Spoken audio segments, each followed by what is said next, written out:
Hi, I'm Skye McAlpine. This is my London home and I'm really excited to show you around.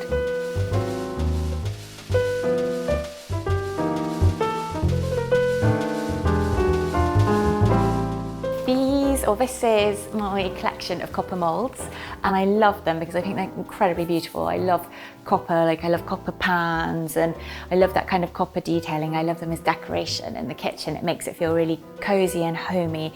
But I also just love using them, so it's kind of this dual purpose of decoration by day and useful kitchen utensils by night. So I'll often use them to make, jellies, but also I quite often will make panna cotta because it's such a simple pudding to make. You just basically warm cream and sugar and over the stove top and then add a little bit of gelatin to it and put it in the fridge to set. And what I kind of love to do is, rather than doing little individual panna cottas, which can be kind of really elegant but a bit restauranty, I love doing one big mould like this and bring it kind of all just wobbly to the table, maybe with some poached or roasted fruit or even with some berries or even just as is to enjoy for pudding. So I absolutely love these. They bring me a lot of joy. I love all things Christmas, decorations, the food, the fuss. I'm a huge Christmas fan. So one thing that I love going overboard with is the decorations, and something that is very special for me at this time of year is my Christmas wreath, which was made by my friend Millie Proust, who has a beautiful, beautiful garden in Sussex, and she's just incredibly clever with flowers, and she makes all these amazing things, and every year she makes us one as a Christmas present, so it has particular sentimental value as well as just being an absolutely beautiful thing to hang on our front door or just have sitting in the kitchen like this for decoration.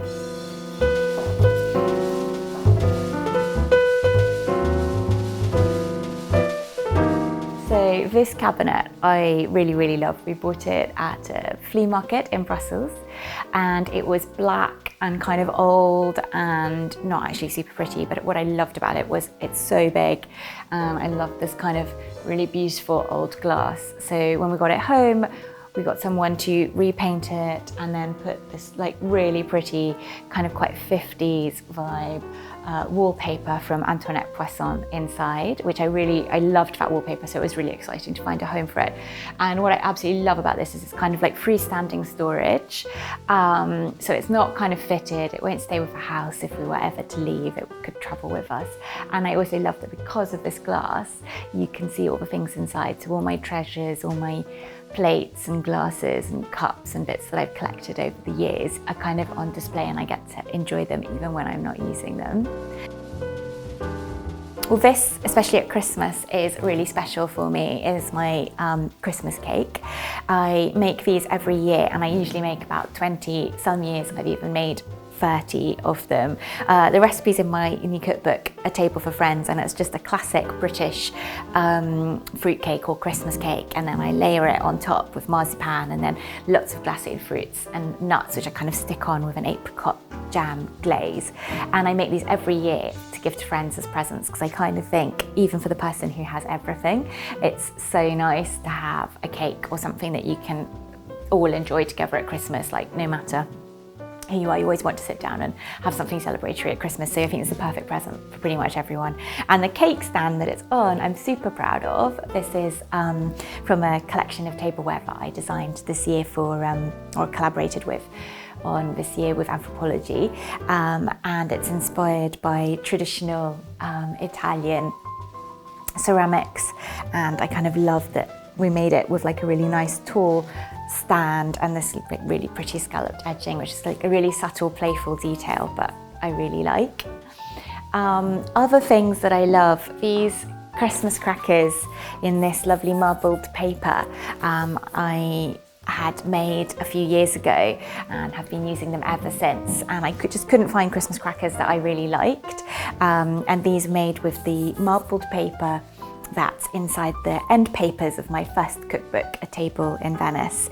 And I love these kind of traditional Italian marbled papers. I think they're incredibly beautiful.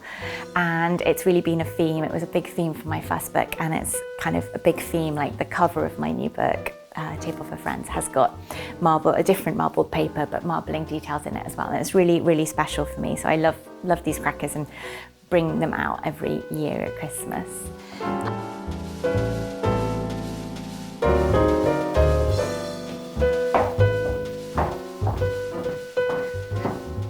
So this is our living room. Sofa, Christmas tree, fireplace. But something that I really, really love about this room that is very special to me, try and squeeze through, is this is Fornasetti. It's a fridge from the 50s. So you can see, you can keep cold drinks in there. And we found it at auction. Basically, I kind of had this big catalogue with all sorts of pieces in it, which were kind of actually quite different from this. And right at the back of the catalogue, hidden kind of away, was this, and I absolutely fell in love with it and was so excited that we managed to get it. So I love it. I kind of use it as a drinks trolley, but also it's really fun if we're having friends around, especially at Christmas, for like kind of a drink. You can kind of keep bottles of Prosecco in there and keep them chilled, and then top it up or make up a drink on top. So I absolutely love this. It brings me lots of joy. So this is my pride and joy, and this is my collection of cookbooks. They are so much inspiration for me and so much joy. I mean, I will literally sit in bed and read them like novels, but also for work, it's incredible to be able to kind of draw on this resource and kind of get in books and read them in detail and find out about new ways of cooking and different styles and food from different parts of the world and what have you. So much joy and inspiration from these shelves here.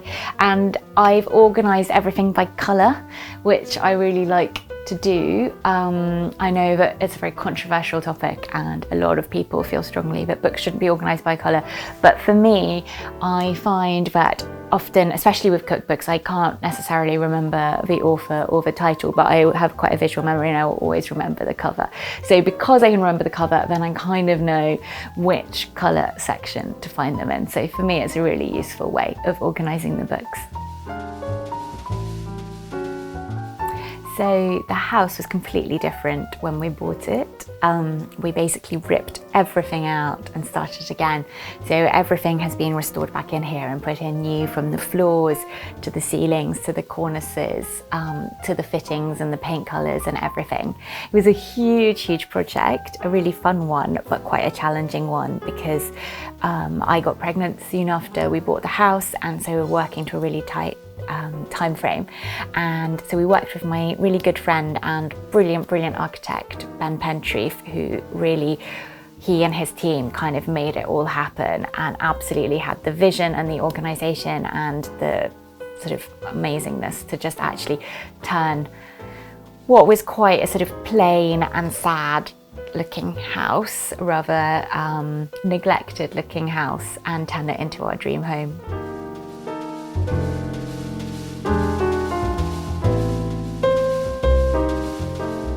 So one thing that I've definitely learnt through this experience of doing up this house and doing up the previous flat that we lived in is kind of not thinking that it needs to be perfect and completely done when you move in. Like, the space is constantly evolving, and even, you know, I buy a lot of furniture from eBay or secondhand or at flea markets, and it's not particularly expensive, and I just buy it because I love it, and I don't worry too much if there's an obvious home for it or if it goes. I just think if you love it, it will look great in the space.